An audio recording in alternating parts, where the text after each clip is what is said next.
చిన్న బ్రేక్ తర్వాత కోడి కత్తి కోడి కత్తి సీను ఎందుకు జైల్లోనే ఉంటున్నాడు, అనంతబాబు ఎందుకు హ్యాపీగా బయట తిరుగుతున్నాడు, మర్డర్ చేసిన అనంతబాబు, లేకపోతే వివేకానంద రెడ్డి గారి కేసులో వాళ్ళు ఎలా హ్యాపీగా చాలామంది ఇంకా ఓపెన్గానే బయట తిరుగుతున్నారు. కనీసం ఇప్పుడు జీవి ఇందాక డిబేట్లో అన్నట్టుగా సిబిఐ కనీసం వాళ్ళు టచ్ కూడా చేయలేకపోతుంది. ఇలా రకరకాల కేసులు. జగన్మోహన్ రెడ్డి గారు ఆయన టీం అంతా కూడా దాదాపు 5 ఏళ్ల నుంచి వాయిదాలకు వెళ్ళట్లేదు. 3700 వాయిదాలు కోర్టుకి వెళ్ళట్లేదు. మిగతా 12 ఏళ్ళు దాదాపు 12 ఏళ్ళ నుంచి ఆ కేసులు అసలు ఫైనల్కి దీనికే రావట్లేదు. ఇంకా చాలా కేసుల్లో డాక్టర్ సుధాకర్ విషయంలో కానీ, లేకపోతే శిరోముండనం వరప్రసాద్ కేసులో కానీ, లేకపోతే చీరాల కిరణ్ హత్య విషయంలో కానీ, ఇలాంటివి అబ్దుల్ సలాం కర్నూలు దీంట్లో కానీ, ఇలా ఒకటి కాదు 10ల సంఖ్యలో చాలా కేసుల్లో ఆ నేరాలకు పాల్పడిన వాళ్ళు చాలా హ్యాపీగా బయట స్వైర విహారం చేస్తున్నారు, వికటాట్టహాసం చేస్తున్నారు. ఇంకెక్కువ మాట్లాడితే ఎంతటి సిగ్గుచేటంటే సుబ్రహ్మణ్యం అనే కారు డ్రైవర్ని నేనే చంపానని ఒప్పుకున్న అనంతబాబుని తీసుకెళ్ళి జైలు పెడితే 3 నెలలకు బెయిల్ వచ్చింది. హ్యాపీగా మొన్న ఏదో ప్రోగ్రాంలో సీఎం గారు పక్కనే కూర్చున్నాడు హ్యాపీగా డయాస్ మీద. ఆయన ఎమ్మెల్సీ పదవి కూడా తీసేలా జగన్మోహన్ రెడ్డి గారు, అంత అభిమానం.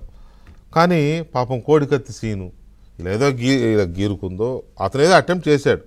అతను చెప్పడం ఏంటంటే ఆ లెటర్లో కానీ కోర్టుకు చెప్పింది కానీ ఎన్ఐఏ దర్యాప్తులు చెప్పింది కానీ ఏంటంటే నేను జగన్మోహన్ రెడ్డి గారిని హత్య చేయాలని పొడిచింది కాదు, అది సింపతి కోసం నేను గుచ్చాను అన్నాడు. నిజంగా అది గుచ్చినట్టే అప్పట్లో అనుకున్నారు అందరూ, గుచ్చాను అన్నారు. ఓకే, అతను ఏం చేశాడు పక్కన పెడితే 5 సంవత్సరాలు రిమాండ్ ఖైదీగా ఎందుకున్నాడు జైల్లో. 5 అంటే ఇంకెక్కువై ఉంటుంది. ఎన్నికలకి 2018 ఎన్నికలకి 2 ఏళ్ల ముందు, ఏడాది పైన అయింది ఎన్నికలకు ముందు, పాదయాత్ర ముగింపు టైంలో. అదే అలాంటిది 6 సంవత్సరాలు, సుమారుగా 6 ఏళ్ళు కావస్తుంది. 6 ఏళ్ళుగా జైల్లోనే ఎందుకు మగ్గిపోతున్నాడు రిమాండ్ ఖైదీగా. పోనీ విచారణ జరగట్లేదా అంటే రచ్చ చేశారు జగన్మోహన్ రెడ్డి గారు కానీ, రోజారెడ్డి గారు కానీ, వైసీపీ నాయకులు మా నాయకుడిని చంపేయడానికి కుట్ర చేశారు, చంద్రబాబు చేశాడు, వాళ్ళు చేశారు, వీళ్ళు చేశారని ఒకరోజు బంద్ చేశారు.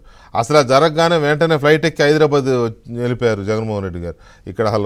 ఇక్కడ డాక్టర్ల మీద నమ్మకం లేదు, ఇక్కడ హాస్పిటల్స్ మీద నమ్మకం లేదు, ఇక్కడ పోలీస్ మీద అసలే నమ్మకం లేదు అని హైదరాబాద్ వెళ్ళిపోయి అక్కడ తెలిసిన వాళ్ళు హాస్పిటల్ ఏదో పడుకున్నారు, ఏదో చేశారు, ట్రీట్మెంట్ అయింది, అది వేరే విషయం అనుకోండి.